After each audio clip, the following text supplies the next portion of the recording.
Hello, everyone. Welcome to the Newsbrowse News broadcast. U.S. President Donald Trump stated on Friday that Iran has violated the recently signed U.S.-Iran ceasefire agreement. According to a report by Xinhua, Trump alleged that Iran launched at least 4 one-way attack drones at commercial vessels transiting the Strait of Hormuz. In a post on Truth Social, Trump noted that while one drone successfully struck the upper deck of a large cargo ship, causing damage but allowing the vessel to proceed, U.S. forces successfully intercepted and downed 3 other drones. Trump did not provide specific details regarding the name of the vessel or the exact timing of the incident.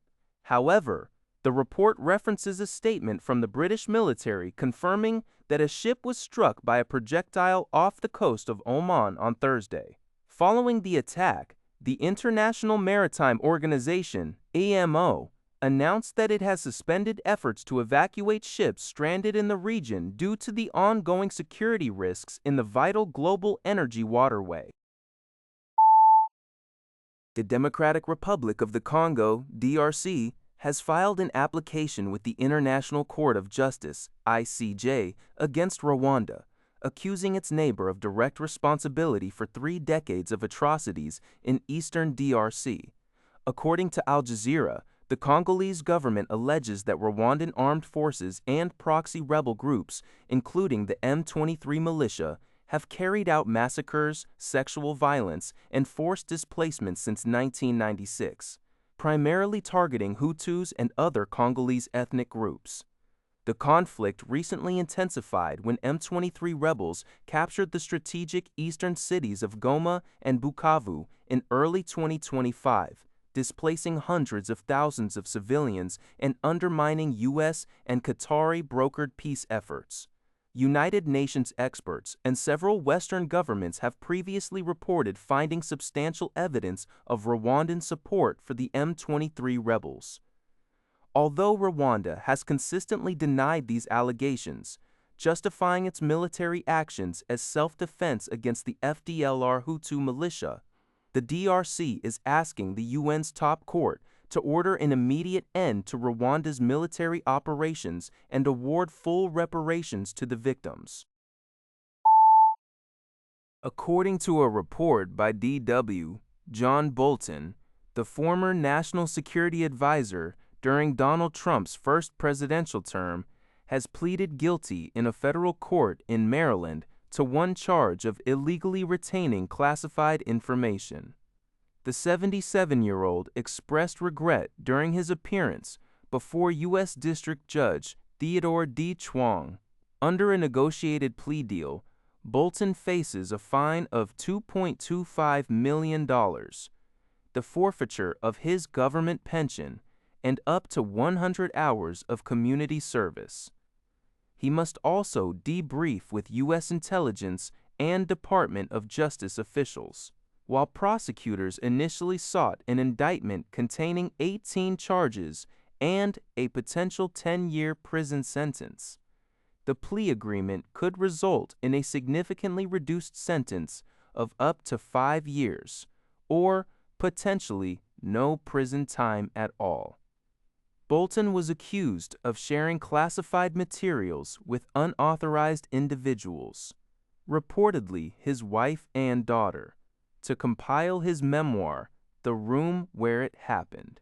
Prosecutors emphasized that his actions put national security at grave risk, noting that his email was also targeted by Iranian hackers. CNBC reports that OpenAI has announced 3 new artificial intelligence models, GPT 5.6 Sol, Terra, and Luna, but will initially restrict their release to a small group of trusted partners.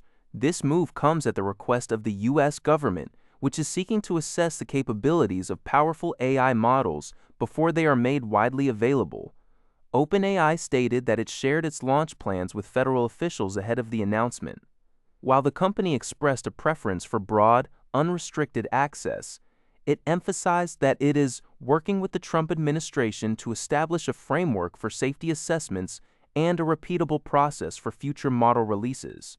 The decision follows a recent move by rival Anthropic, which had to disable access to its latest models to comply with the Government Export Control Directive. OpenAI identified its new Sol model as its most capable to date, particularly in cybersecurity, noting that its security measures prevent it from posing critical risks. The company plans to make the models generally available in the coming weeks. President Trump has issued a strong warning to nations considering or implementing digital services taxes targeting American technology companies. In a post on Truth Social, the president stated that any country proceeding with such a tax would be met with an immediate 100% tariff on all goods exported to the United States. According to CBS News, this policy is designed to prevent foreign governments from treating U.S. tech firms as a financial source.